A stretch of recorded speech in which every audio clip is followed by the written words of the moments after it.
నమస్కారం అండి. నా పేరు మణిపాత్రుడు నాగేశ్వరరావు అండి. నేను ఉపాధ్యాయునిగా 1984లో జాయిన్ అయ్యాను. మా స్వగ్రామం పుట్టినూరు కొత్తూరు మండలం సోమరాజపురం అండి. అక్కడే పుట్టి పెరిగాను. చిన్నప్పటి నుండి నాకు కళలపై ఉన్న శ్రద్ధ, ఇంట్రెస్ట్.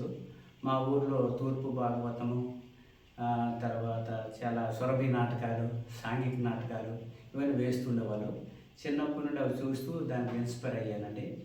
కళలు అనేది మానసికమైన ఉల్లాసం ఇస్తుంది, ఇది నేర్చుకుంటే చాలా మంచిదని నేను నేర్చుకున్నప్పుడు చిన్నప్పుడు ఇంటి దగ్గర ఎంకరేజ్మెంట్ ఉండేది కాదు. ఈ డబ్బు కానీ డోలక్ కానీ ఏది వాయించినా గోల్ చేసేవాళ్ళు. చదువు ముఖ్యంగా ఇది ఎందుకు మనకి అని తిడితే చాలా ఊరికి దూరంలో శివాలయం లాంటివి ఉంటే అక్కడికి వెళ్ళి ప్రాక్టీస్ చేసుకునేవాను ప్రతి ఆదివారం. ఇలా నేర్చుకుంటూ నేను ఒక ఆర్కెస్ట్రా కూడా స్టార్ట్ చేశాను. మనోరంజన్ అండి ఆర్కెస్ట్రా పేరు.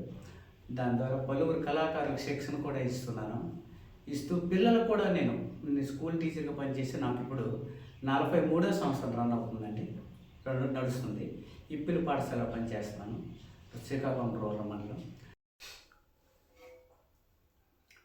డప్పు వాద్యము అది ఒక సాంప్రదాయమైన కళ. ఇది జానపద కళల్లో అతి పురాతనమైంది. ఇది చాలా ఇంపార్టెంట్ ఏంటంటే ఇది ఎక్కువగా అమ్మవారి జాతరలకి, పల్లె ప్రాంతాల్లో ఎక్కువగా ఇది వాడుతుంటారు. ఇప్పుడు ఈ డప్పు వాద్యం సినిమాలో కూడా ఇప్పుడు ఈ రోజుల్లో వాడుతున్నారు. దీంట్లో భాగంగా చాలా రాజన్న సినిమాకి, చాలా సినిమాలకు నేను కూడా ప్లే చేశాను మ్యూజిక్ డైరెక్టర్స్తో. డప్పుతో శృతి కలిపిన చాలా పాటలకి. అయితే ఇందులో ముఖ్యంగా నేర్చుకోవాల్సిన ఒక మూడు అక్షరాలు ఇస్తే చాలు. జామ్, త, క. జామ్, ఈ 3 అక్షరాలతోనే ఇది ప్రారంభమవుతుంది. దీనిలో ఆవృతాలు, వరుసలు అన్నీ ఉంటాయి. దీనిలో కూడా తాళాలు కూడా, రాతి తాళము, త్రిపుడి తాళము, జంపి అన్ని తాళాలు ఉంటాయి. ప్రతి పాట కూడా మనం డప్పుతో శృతి కలపచ్చు, వాయించవచ్చు. అయితే ఎక్కువగా పల్లె ప్రాంతాల్లో జానపద కళలు ఉండేవి. ఆ రోజుల్లో గౌరీ ఉత్సవాలకి వాలకాలను వేసేవారు. దానికి డప్పు వాద్యాలు లేకపోతే ఆ వాలకాలే జరిగేవి కావు. నేను చిన్నప్పుడు వాటిని చూసే నేను ఇన్స్పైర్ అయ్యి ఈ వీధి నాటకాలను చూసి ఇన్స్పైర్ అయ్యి డప్పు వాద్యం మీద నేర్చుకుని సుబ్బారావు అనే ఒక అతను దగ్గర కొంచెం మనం నేర్చుకున్నాం డప్పు. ఆయన ఊరికి చివరిలో ఉండేవాళ్ళు. అయితే నాకు ఇది ఇంట్రెస్ట్ కొద్ది వాళ్ళ ఇంటికి వెళ్ళి నేను కొంత నేర్చుకున్నాను. తర్వాత నాంచారయ్య అని తెలంగాణలో ఒక ఆయన దగ్గర నేర్చుకున్నాను. తెలంగాణలో ఎక్కువగా జానపద గేయాలు ఎక్కువగా ఉంటాయి. ఆ పాటలకి ఎక్కువ డబ్బు లేనిది వాళ్ళు ఏ పాటకి వెళ్ళరు. వాళ్ళ దగ్గర నాంచారయ్య గురువు గారి దగ్గర నేర్చుకున్నాను. ఇప్పుడు ఇవి నేను గురువులకి ఈ విధంగా సృష్టించుకుంటూ ఈరోజు ఈ వరుసలతో స్టార్ట్ చేస్తానండి.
ఇదంతా ఒక గొలుసు కొట్టులాగా వెళ్ళిపోతుంటుంది.